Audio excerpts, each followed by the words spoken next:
স্বাদে গন্ধে অতুলনীয় চটপটা বরবটির এই রেসিপিটি যারা বরবটি খায় না তারাও কিন্তু খেয়ে নেবে। নমস্কার বন্ধুরা, সুদীপা রকমারি চ্যানেলে সবাইকে স্বাগত। আজ আমি করে দেখাচ্ছি চটপটা বরবটি। বরবটির অনেক রকম রেসিপি আপনারা খান, এখন এই সময় বরবটি প্রচুর পরিমাণে বাজারে পাওয়া যায়। আমি আজকে বরবটির একটি রেসিপি তৈরি করেছি। কিভাবে করেছি চলুন করে দেখাই। কড়াইতে আমি প্রথমে সর্ষের তেল দিয়ে নিলাম। সর্ষের তেলটা গরম হলে আমি এখানে একটা মিডিয়াম সাইজের আলু এইভাবে লম্বা লম্বা করে কেটে নিয়েছি, এটাকে প্রথমে দিয়ে দিলাম। আলুটাকে আমি প্রথমে ভেজে নেব। আলুর মধ্যে আমি এখন লবণ বা হলুদ কিছুই দিলাম না, তাহলে আলুটা ভেঙে যাবে, সেই জন্যে আমি এটা এমনি ভেজে নিচ্ছি। আঁচটা কমানো রয়েছে, ঢাকনা দিয়ে ঢেকে আমি দেখুন এইভাবে লাল করে ভেজে নিলাম। আলুটা ভাজা হয়ে গেছে, আলুটাকে তুলে নিচ্ছি।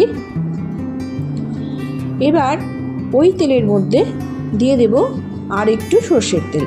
এই রেসিপিটা সর্ষের তেলেই হবে। দিয়ে দিলাম সর্ষের তেল, অল্প করে সর্ষের তেল দিয়ে এবার আমি প্রথমে ভেজে নিচ্ছি বেগুন। এখানে আমার 3টে লম্বা বেগুন আছে, এটাকে আমি সরু সরু করে কেটে নিয়েছি। বেগুনটাকে দিয়ে এবার নাড়াচাড়া করলাম।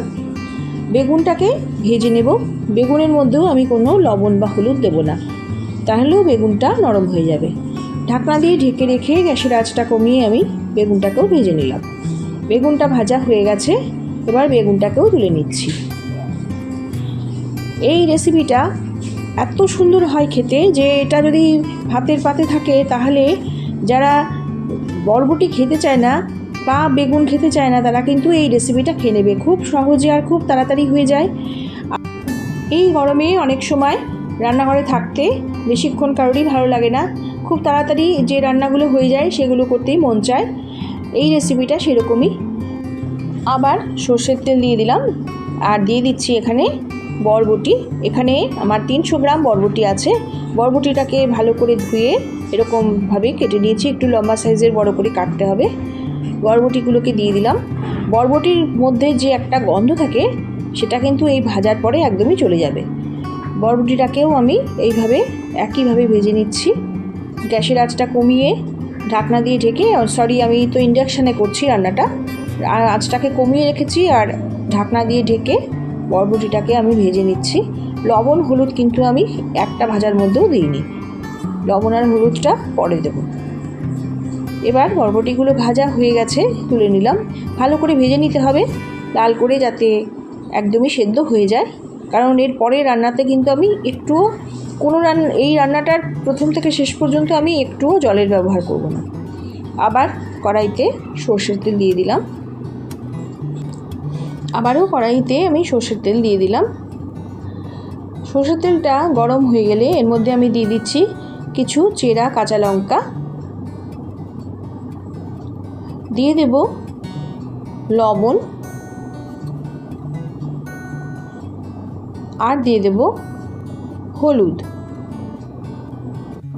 দিয়ে দিলাম হলুদ আর দেব এর মধ্যে এবারে আদা কুচি। আদাটাকে আমি ছোটো টুকরো করে কেটে দিলাম, এটাকে বেটে দিইনি। এরকমভাবে কুচি করে দিলেই এই রেসিপিটা খেতে বেশি ভালো হবে। এখানে 1 ইঞ্চি মতো আদা আছে। আদাটাকে এবার খুব ভালোভাবে লাল করে ভেজে নেব, যাতে আদার কাঁচা গন্ধটা চলে যায়। এইভাবে আদাটাকে লাল করে একটু সময় নিয়ে ভেজে নেব। বরবটি খেতে খেতে যাদের অরুচি হয়ে যায় তারা এই রেসিপিটা ট্রাই করতে পারেন।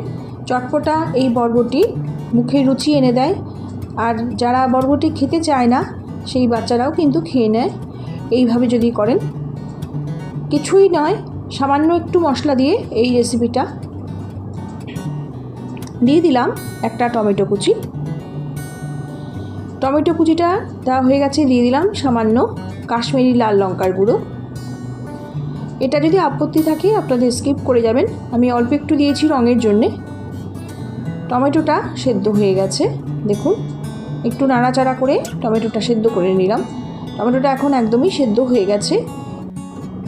এই পর্যায়ে এবার আমি দিয়ে দেবো ভেজে রাখা সব সবজিগুলো। আলু, বেগুন আর বরবটি। আলু, বেগুন, বরবটিটা দিয়ে এবার মশলাটা ভালোভাবে মিশিয়ে নেব। সম্পূর্ণ উপর থেকে নিচ পর্যন্ত নাড়াচাড়া করে একটু সময় নিয়ে ভালোভাবে মশলাটা এবার মিশিয়ে নিচ্ছি। সব কিছু মিশিয়ে নেওয়া হয়ে গেছে। এবারে দিয়ে দিচ্ছি পরিমাণ মতো লবণ। লবণটা যেহেতু আমি আগেও দিয়েছি, সেটা মাথায় রেখেই লবণটা এখন দেব। লবণ দিয়ে আবারও আমি উপর নিচ করে ভালো করে মিশিয়ে নিচ্ছি। খুব ভালোভাবে উপর নিচ নাড়াচাড়া করে মিশিয়ে নিতে হবে, যাতে মশলাটা বরবটি, আলু, বেগুনের মধ্যে ঢুকে যায়। একটু সময় ভালো করে নেড়ে নিলাম। এবার একটু সময়ের জন্য রেখে দিয়েছিলাম ঢাকনা দিয়ে। চলে এলাম 2 মিনিট বাদে। দেখুন সম্পূর্ণ মশলাটা সবজিগুলোর মধ্যে ঢুকে গেছে, একদম মজে গেছে। আর এই পর্যায়ে আমি দিয়ে দেবো এখানে যে উপকরণটা এই রেসিপিতে সবথেকে বেশি আসল, স্পেশাল, সেটাই দিয়ে দিলাম। দিয়ে দিচ্ছি এর মধ্যে আচারের তেল। এক টুকরো আমের আচারের সাথে আচারের তেলটা এই পর্যায়ে আমি দিয়ে দিলাম। এই আচারের তেলটা কিন্তু এই রেসিপিতে অবশ্যই দিতে হবে, তবে এর স্বাদটা আরও দ্বিগুণ হয়ে যাবে। আপনাদের ঘরে যদি আমের আচার তেল দিয়ে থাকে, তবে সেই আচারের তেল একটু দিয়ে দেবেন এর মধ্যে। দেখবেন খেতে এত সুন্দর হবে যে এর গন্ধতেই খাওয়া হয়ে যাবে, এত ভালো লাগবে। বরবটির মধ্যে যে গন্ধটা থাকে, সেই গন্ধটাও কিন্তু একদম চলে যাবে। রেসিপিটা আমার সম্পূর্ণ রেডি। এবার ইন্ডাকশানটা বন্ধ করে দিয়েছি আর ঢাকনা দিয়ে ঢেকে রেস্টে রেখে দিয়েছি। চলে এলাম 5 মিনিট বাদে। দেখুন একদম কি দুর্দান্ত রঙটা এসেছে, আর এত সুন্দর দেখতে হয়েছে, আর এত অপূর্ব খেতে। এটা আমি খাওয়ার পরেই ভয়েস দিচ্ছি, সেই জন্যই আপনাদের বলছি বরবটি এইভাবে করে খেয়ে দেখবেন। যারা বরবটি খায় না, এইভাবে করলে তারা কিন্তু অবশ্যই খেয়ে নেবে। টক ঝাল চটপটা এই বরবটি অসাধারণ স্বাদে, সবারই ভীষণ পছন্দ হবে এটা বলতে পারি। আর সবাই কিন্তু খুব আনন্দ করে খেয়ে নেবে। এইভাবে অবশ্যই করে খেয়ে দেখবেন। আমি সার্ভ করে নিচ্ছি। দেখুন কি সুন্দর দেখতে হয়েছে, আর ভীষণ সুন্দর একটা গন্ধ বেরোচ্ছে। আচারের তেল যেহেতু দেওয়া হয়েছে, সেই গন্ধটাই বেরোচ্ছে। ভীষণ সুন্দর লাগছে গন্ধটা, সারা ঘর গন্ধ মমা করছে। রেসিপিটা আমার সম্পূর্ণ রেডি। এই আমার বরবটির রেসিপির সাথে প্রথম থেকে শেষ পর্যন্ত যারা জুড়ে রয়েছেন, তাদের জন্য জানাই অসংখ্য ধন্যবাদ, ভালোবাসার শুভকামনা। সবাই ভালো থাকবেন, সুস্থ থাকবেন। আমি আবারও একটি নতুন রেসিপি নিয়ে আপনাদের সামনে চলে আসব। নমস্কার।